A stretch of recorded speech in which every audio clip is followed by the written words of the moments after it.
Hello, today we're going to be talking about voice leading. This is a topic I've mentioned before. Today we're going to go over it in further detail.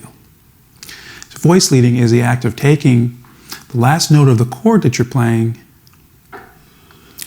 and linking it to the next logical note and the next chord that's coming up in a tune.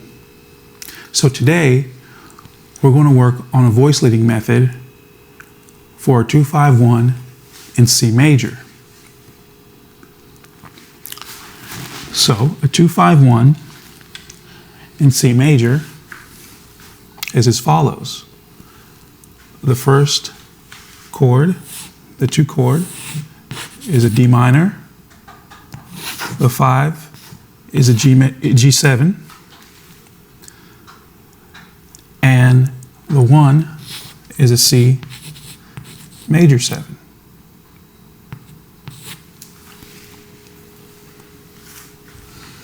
The notes are as follows.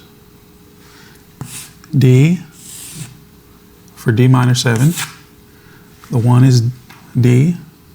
The 3 is an F. The 5 is an A. And the 7 is a C. Now for G7, we have G, B, D,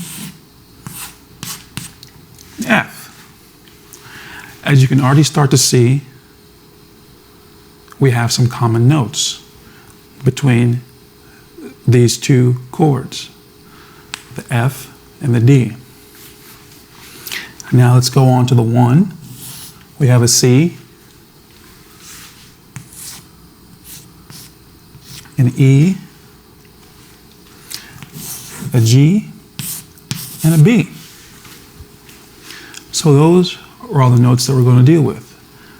These are the notes of the D minor 7, the notes of the G7, and the notes of the C major 7. Now in voice leading, what our objective is to not just play the arpeggios straight up one after another, like so.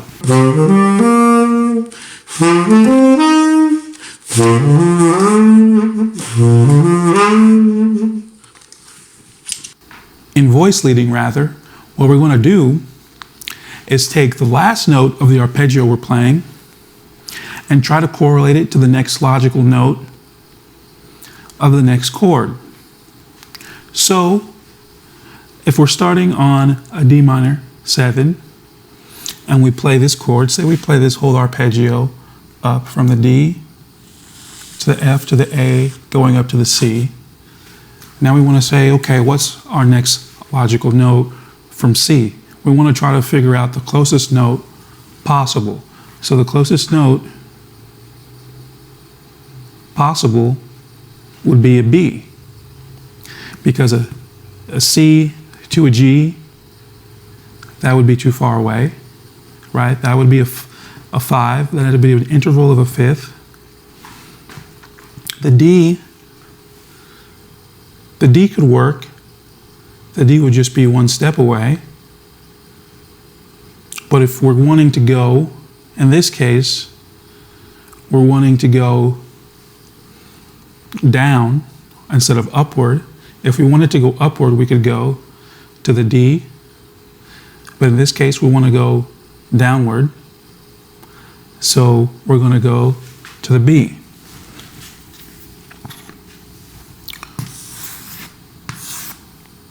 So this will be our voice leading pattern.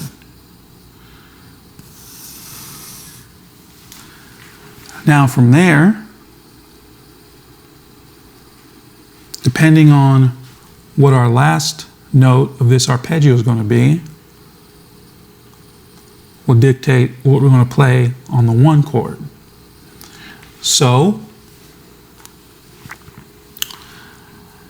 I've got a phrase in mind that I want to do this with that has a very particular jazz sound and feel. It's something that's quoted in the jazz idiom quite frequently. That is a great example of voice leading. So I'm going to write out that pattern here. And part of it is already what we have here. So the D chord going into the B of the 5, then going down to the G. That's actually the whole pattern. So if I just play that bit for you, you'll hear a very iconic jazz lead tone.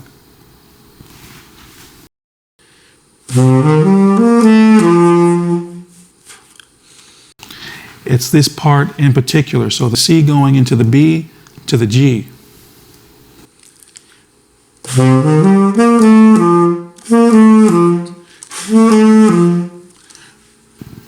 That is something that happens in jazz very, very frequently.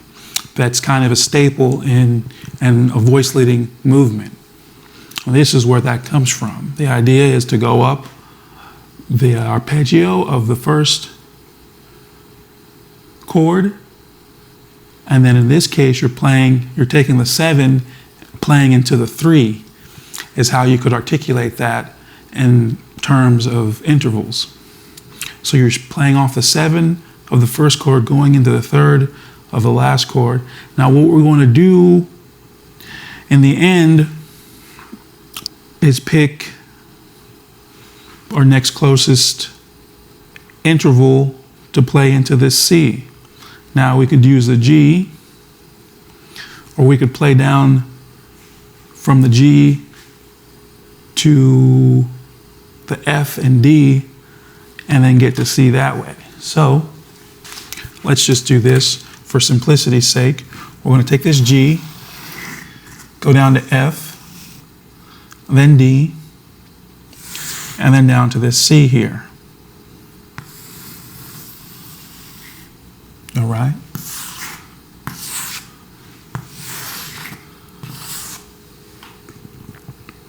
So in this way, we'd be taking the 5 going into the 1 of the next chord. So that would sound like this.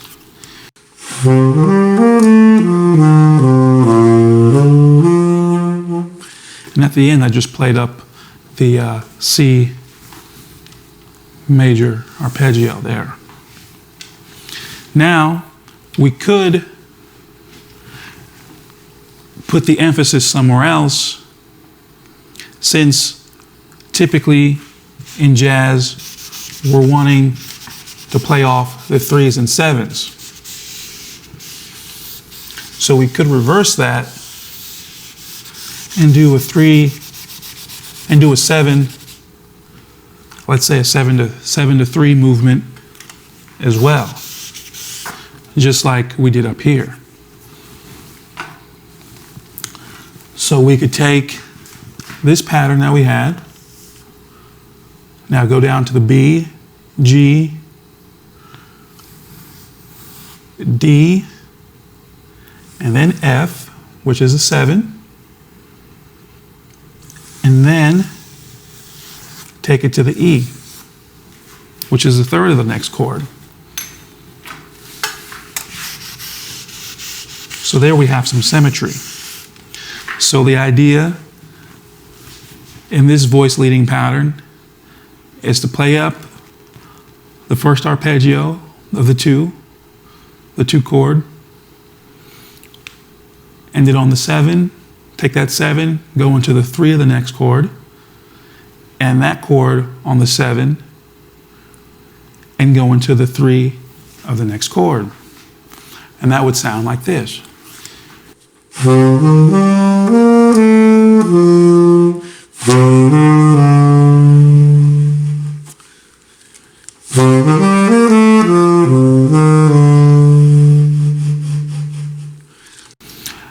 See, the point here, if you're starting to hear it as I'm playing, the point is to kind of develop some consonants. And that's going to be something we're going to talk about constantly as consonants.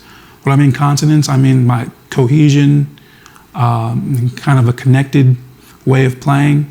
So consonance is something that we're always going to look for in jazz, and especially when we're trying to intertwine chord changes, because we're going to look for patterns that almost make everything sound like one thing. It sounds like it naturally wants to go into that next interval, which this very much does. So I'll play it again.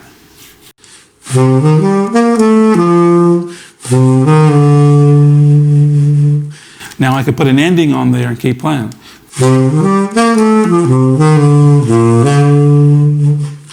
Now you have a typical jazz lick. But I'm not deriving it from just playing by ear. I'm deriving it from thinking about how I want to voice lead into the chords. Now this is your most basic representation, but one that's very specific to what we're trying to achieve when we're playing against any other tune. It's actually great practice to do this while you're analyzing chord changes or trying to figure out how you want to improv on a tune. That's to just pick out the 7 and the 3s and figure out ways to get to them while you're going through the changes. So I'll play a couple of renditions of this line for you, and then I'll go over another lick that I wrote out that shows how we can play over the changes, but not necessarily playing the arpeggios so strictly. In this case, we're playing the arpeggio strictly, meaning we're only playing the notes that are in that arpeggio at that time when they're playing in the song. This next example I'm going to show you is a lick that also follows voice leading, but does not strictly follow the arpeggio that I'm playing over at that moment. Just to show a different example of how this happens and how you can still get consonants out of a lick without always just following the chord up and down, because obviously that will make your playing kind of predictable and static. And again, something that I'll mention again and have mentioned before is that any one of these techniques can be overused, right? These are approaches, and you're never necessarily going to do one of these approaches all the time. You want to have them in your kind of tool bag to be able to pull them out when you want to use them. But any of these given techniques, will wear themselves out. You just want to be able to understand the approach and be able to employ the approach. So I'll play this again and do a couple of renditions on the end.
I did trail off and do some other more involved things, but in general, That was the idea and motif of what I was trying to play. So now I'll go and show you an example of how to do this without playing the arpeggios in a strict fashion. So here's a simple lick that does not conform strictly to the arpeggio that's being played. As we can see here, as it's annotated on the board, the F, which is a third of D minor 7, will go straight into the G, and that'll be our voice lead from the D minor to the G7. Now from the G7 to the C major 7, what we're using as our voice lead is this E note. Now E is not in the G7 chord. The G7 chord is G, B, D, F. But we're using an E, which can be looked at as the sixth of G, or the third of C, and going straight into the 1. So again, if you look at this from a G7, you can say that E is the sixth of G, or you can also say that E is the third of C, which is implied because that's the change that you're trying to implicate, because C is the next chord, and E would be the third of C. So I'll play it for you a few times here.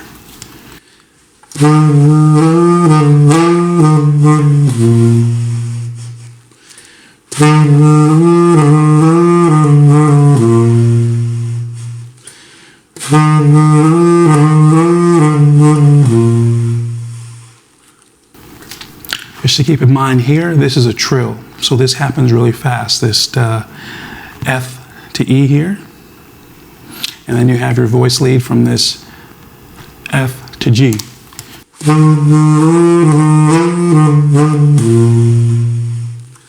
So now I'm going to take this lick and the one we played earlier and improv over a 2-5-1 progression in C major transposed for tenor sax.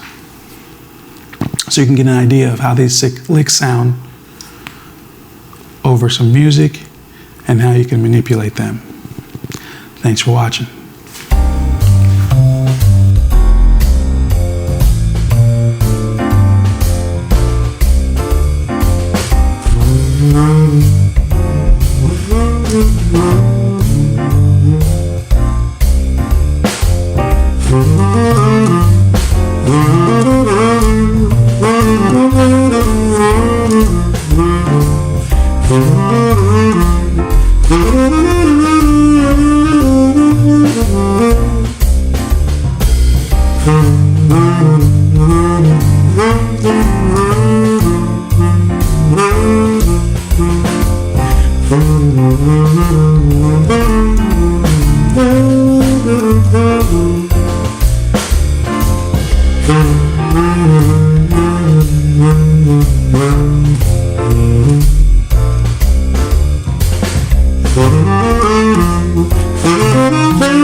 Mm-hmm.